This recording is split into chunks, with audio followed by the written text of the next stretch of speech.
Hi all, this is the Focus Spender, and today I want to talk to you about using a cash flow tool in order to stop living paycheck to paycheck and to save more money.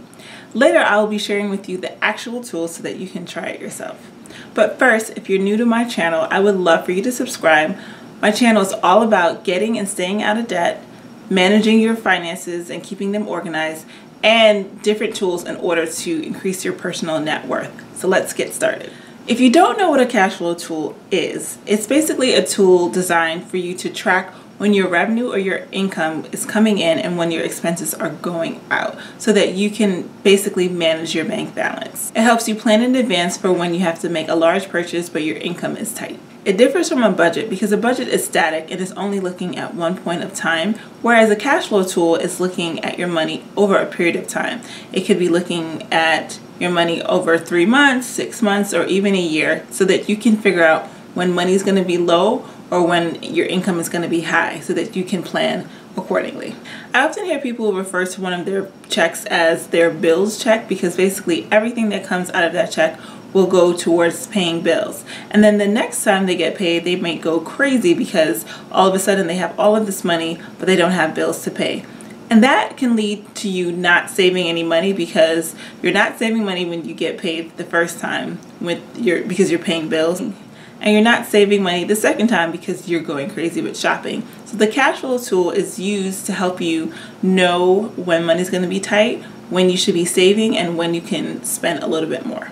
So let's take a look at my actual cash flow tool. And by the way, it can also be found on my website, www.focusspender.com/budget tools, or you can just click on the link below. Okay, so here we have a sample cash flow tool, and it's divided into 4 sections. The first section is your summary section. The second is income. Third is your savings, and the fourth is your expenses. And I've gone ahead and I put dummy data in just to provide an example. So let's say this is your cash flow tool. The first thing you want to do, this box right here, you want to type in exactly how much you have in your bank account. So let's say you have $437 in your bank balance. You want to go ahead and type that in there. Then here you want to type in how much your paycheck is. Let's say you get paid $1,300 on the 1st and the 15th. You want to type that in there. Right now you're not saving, so let's delete that. Let's say your rent is $750 a month. You want to type that in. And then I'll just leave the rest of this dummy data here. So right now your closing balance is fine, but you haven't saved any money yet and you haven't spent any money on your variable expenses. So let's say we want to go ahead and type in, at this point actually, your best thing to do is to decide how much you want to save. Before you even start thinking about your variable expenses, you want to say, I want to save, $250 every time I get paid. And let's see if that is doable. So the first time you get paid using this cash flow tool, it might not work. It might be too tight. So you'll say, okay, this first time, I'm not going to save anything. I'm just going to use this $362 to live the rest of my life. So you're spending money, maybe you'll leave it at $75, maybe you'll spend another $100 on groceries, you'll skip your hair, you'll skip going out, you'll skip the Uber, you'll skip the clothes, and you'll leave yourself, $50 in case of anything. And now you're left with a closing balance of $137 until the next time you get paid.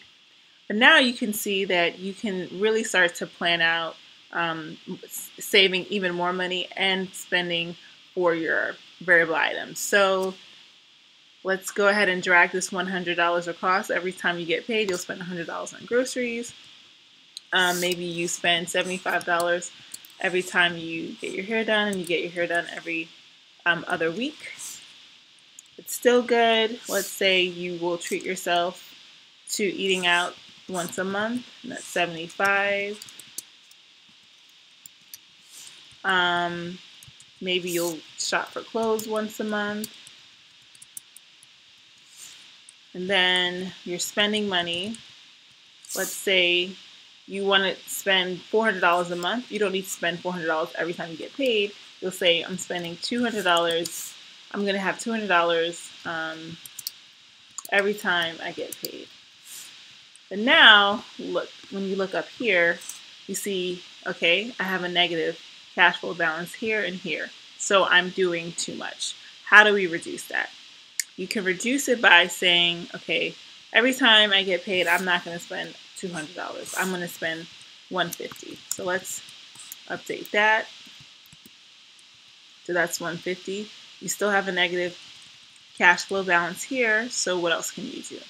Maybe you can say, you know what? It's just me by myself. I don't need to spend $200 a month on food. Maybe I'll spend $150. So let's reduce this to $75. So now you're spending $150 every single month on food. Here, you'll see that you can manage your cash flow for the first couple of months, but then you're going to start off this month with a negative balance of $400. So what do?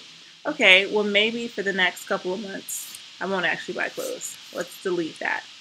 Now, you know what? I don't need to spend $75 on eating out, once a month. Maybe I'll find something even cheaper.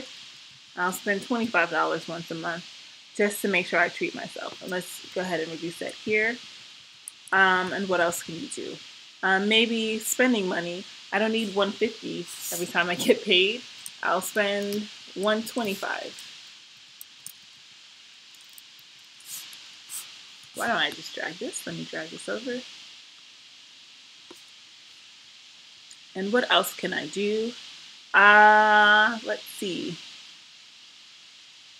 Maybe just this month, I won't eat out. And now you can see this person now has a positive cash flow for the next 3 months. Using something like this, it's easy to decide that, you know what, maybe you don't make enough money, maybe you need to take on a side hustle, maybe that'll help you. Maybe you can, save a little less money certain times of the month. So maybe this time you'll save $200, and the other times you'll save $250. So you can be flexible with your cash flow, but at least now you're planning ahead. So there you have it. That was my cash flow tool. If you would like to download this tool, please be sure to visit my website again, www.focusspender.com/budgettools, and the link is also below. If you like this video, be sure to click like and comment below and subscribe. And you can also find me on Twitter @FocusSpender and on Instagram @FocusSpender. Thanks. Bye-bye.